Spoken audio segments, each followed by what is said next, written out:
Hello again with a new setup for the same chip TM1638. So right now I'm running the program through Arduino through this LCD driver, and I'm driving those 5 displays, but for now only I set it up to drive only one single display. Right now it's powered from these 2 alligators through that 5 volts and 1 amp adapter, and it's having this black wire linked to the same negative rail. So this is another negative rail, is a common ground between Arduino and this board. This is a special, very special assembling. You can see it from up close here. I will explain later how the configuration is, because it is very different hardware wise from a common cathode. So this is driving common anode displays, these little fuckers that I really dislike, and this was absolutely the main reason why I buy this chip, to drive these little fuckers that I had them very cheaply, and I don't remember how many I bought, like 20 pieces or something, and I never drive them seriously in a project except experimenting with them and playing with them, testing them. So this is the first project when I'm actually using these common anode displays, very special displays that I hate them, me personally. So what is going on here? The board is having 3 data or signal wires. This is STB, clock, and DIO, and they are linked as before. Clock, the red wire, clock is here on pin 2, DIO is linked to pin 7, and STB to pin 11 here. Exactly as before with the common cathode board that I had in the last movie. It's the same configuration for the signal wires, the same pins on Arduino. All these white wires are the commons, or the grids, which is this one, grid 1, grid 2, grid 3, you see, 4, somewhere there, and 5. All these colored wires are the segments of the displays, and all the segments are in parallel. You can see these white wires here. Each segment A to A to A to A to A, segment B to segment B, B, B, B, and so on. We are opening each display through this common wire or grid wire, sending a signal to call which display you want to lit up, pretty much, to open it. This program is only driving one single display. Is the same program as before, the same group of programs as before. Maybe a little bit change to lit up that little decimal point there.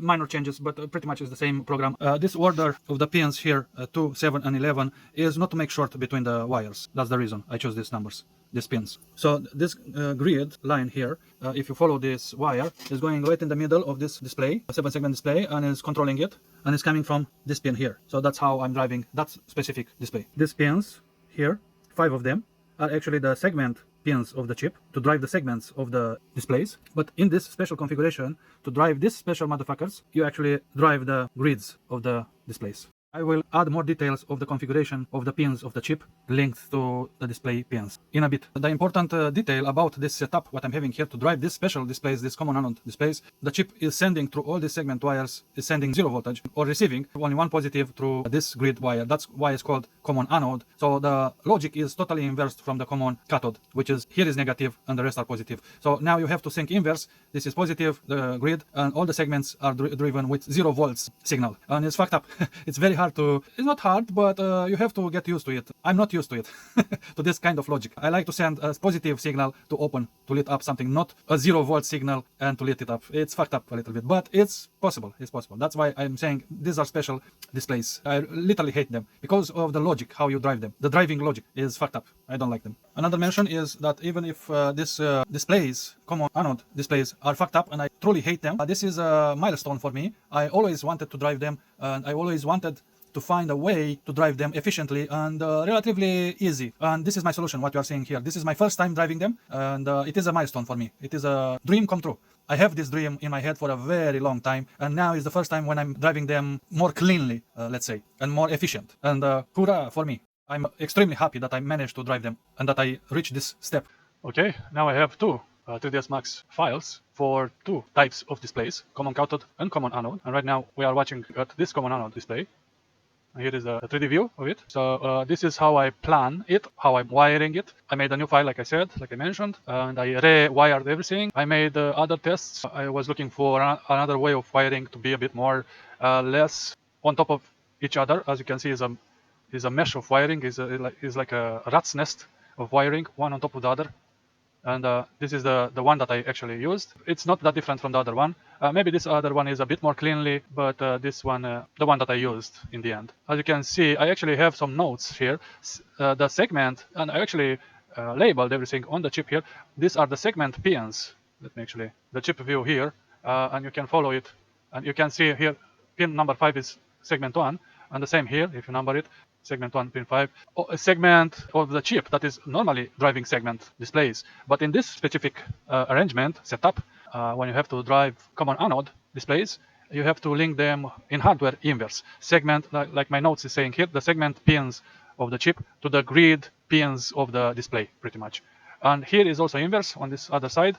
The grid pins of the chip are linked to the segment pins of the display. And I rearranged the pins on the right side to be a bit more easy to drag the wires, those pads. The same 3 signal wires remained as before. And also I had to make some space here for this ground pad. I had to drag it a little bit to the left here. Last time I had them both on this side, on the right side, but now it's a bit too much populated there and I had to make some room. And pretty much that's it. And like before, I mentioned this in the previous movie, but I will mention it again. The chip is having 2 ground pins and also 2 positive pins. It doesn't mean you have to link different voltages or different grounds to these pins, because I actually measured them with my multimeter set on continuity, and I measured both these ground pins, and they are on the same wire internally inside the chip, and also the power, the 5 volts pin. I also measured them in continuity mode, and it blips the same as if it is a single wire common inside the chip for these 2 pins. Most probably, this kind of arrangement of the power pins are for convenience, or they just had some sort of design convenience inside the chip. Is my wild guess. I literally don't know what is going on and why they choose this setup. But it's a bit weird, but it is, like I'm saying, they are common, and you can link whatever you want, either this ground with this 5 volts or the other ones. Doesn't matter. It really doesn't matter. At least one pin, one ground and one 5 volts, and that's it. The chip is powered. Okay, now to the programs. This is the program that is running the one single display, or one digit if you want. It is using this special library, and you can find it on this address here on top. And you go to this green button, you click the download zip, you unzip what you get there, and the contents of that zip you add it here on this root manually. Depends what you have. If you can download it automatically through Arduino program, do it, but my Arduino program is the old version of Arduino program, and I have to do it manually from now on, unfortunately. And this is how I'm doing it. I'm adding the entire library here in this root folder. This specific library, you can see it here. This is for common cathode displays that we used the last time, and this is the new library specifically for this type of display with common anode problem. I'm saying it's a problem because this is not a normal display. It's a special display. In my book, at least, I'm very subjective, and I'm very annoyed by them because I didn't know at that time when I bought them. They are so problematic. It was a mistake that I bought them. But if I have them, I have to use them. So this is the way. This is the way. And these are the pins that I already mentioned from the chip to Arduino. So Arduino on pin 2, the clock pin from the chip to Arduino pin 2. I did a trick actually. So you see these 2 folders, they look the same, right? Here is the common cathode. If you look on top here, I did a trick. The common cathode files, so let me go up. So this is the Arduino programs inside this folder, common cathode, but I made another folder, common anode. So now, let me show you. Now I have 2 folders, common cathode, the original folder from the last movie, and this common anode is the new folder that is having all the data necessary, specific for common anode setup. And also I made another folder, Arduino is called, and I literally copied the file from one side to the other. And let me actually show you on this other one. So you can see here in the name, you pay attention, is common cathode here, and this is common anode. And what I did, I literally, from the common cathode, all the code, I selected it, I copied it, and then I pasted it here in the common anode. And literally, I changed only the naming, this header naming, instead of TM1638, I changed it to TM1638 anode here, but also here as well. Yeah, you see, also here as well, because this is calling the header here, but here is using to instantiate an object with these pins on it. And this object then is used everywhere in the program. So that's the only difference. And that's the only trick that I did. I literally copied from one side to another, and I changed the naming, and that's it. Voila, it's working fine, absolutely perfectly. So the logic of the program, what I'm saying here, the logic of the program applies, the code applies, doesn't matter which type of display you are using. You have to use the correct header, the correct library, and that's it. After that, you are gold. Minor differences, because I added here in this last program, I added to display the decimal point there, while originally I didn't have that. I thought after it should be nice to have it. Okay, let's look inside the datasheet. So this here is, but if we look here a little bit down, the common anode is what we need to pay attention to. And this is the circuit, how I figured it out, how to link everything. But before I figured it out, before I looked here, I didn't pay attention at all, like I was blind, and I literally didn't see it. And I only looked here in the common cathode, thinking the common anode I can get rid of from code, changing the code somehow. And I didn't pay attention. I said, yeah, blah, blah, blah, common anode, blah, blah, blah, hardware. And I convinced myself that this is the way to do it for both displays. And I built the first board, the common cathode board that I already made it and presented it in the first movie. Actually, the original intention was to make it to drive the common anode displays. But it turns out it's a hardware problem. It's not a code software problem. So it's a very big problem in hardware. You have to link them correctly. You have to switch your mind, like you are seeing here. One segment from the chip pin is actually commanding the grids of the display. So it's inverse from the other. You have to switch your mentality, and it's fucked up logically. I mean, it's not that hard, but it's uncommon. Is usually I don't like it. It's nah.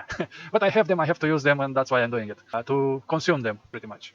And also for others, if you have this type of displays in your arsenal and you had too much trouble or problem to drive them, now this is the solution for you as well. And also for myself in the future, when I will have to rewatch these movies and to remember what the hell I did last time when it worked. All right, so that's it. Pay attention to the schematics in the datasheet. This is the circuit diagram that I made it in Proteus. Is using actually TM1638 chip, because this is the only chip that this program is having, but in reality all the wiring I did here is for TM1638, the chip that I have, and I correctly linked as it should be for this common anode type of display, meaning that I linked all the grids, you see the grid pins of the chip, to the segments of the display. I also put some note grids to segments here, and also here the segments of the chip linked to the grids of the display. In this case, it's having only 4 displays, 1, 2, 3, 4, but in my case, I had a 5th one. And also this chip, specifically this 1637 that this Proteus is having, it doesn't have this STB pin, but I mentioned here that this should be linked as well there. Pretty much that's it. These 2 resistors, it appears it doesn't matter because it worked fine without them. Also the decoupling capacitors, but it's good to probably to have them. What I have here is 1 micro and 100 nanofarads, but I think it's one or another what is left here. Here is what matters when you power the chip. This is the power for the chip, meaning positive and negative. Here with the do and gonna do, you need to add a better protection to be sure the chip is working more reliably without shutting itself down or having errors. Alright, so this is the second test program. It's made for all 5 displays. What it's showing is a static number for all displays. You can change this number 1, 2, 3, 4, 5 to 88888 just to test if you linked everything correctly. And now let's upload it. And voila, it's displaying all the numbers that I mentioned here. And just for kicks, let's change it to 1, 2, 3, 4, 5 and upload it again. And voila. All the numbers are displayed correctly, meaning that all the wiring is fine. I don't have any types of errors. Let's go here, number 3. I want to show you the program a little bit because it's very smart, because I did it. Also, ChatGPT helped me, but he was not as smart as I did it here. He made a very funky function. It was not obvious, it was not easy to change. What I did here is I made this function, and I'm calling pretty much that function with this data per each what to show. Because it's having already inside it a delay, it is delaying automatically. When it's finishing one line, it's waiting 200 milliseconds and then displaying the other number and so on.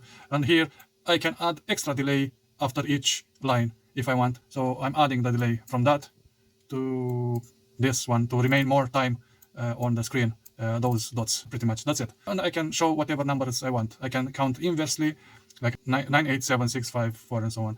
I can do it randomly, whatever I'm typing here, pretty much. This is a lookout table, pretty much, what I created. Very smart one. And let's upload it.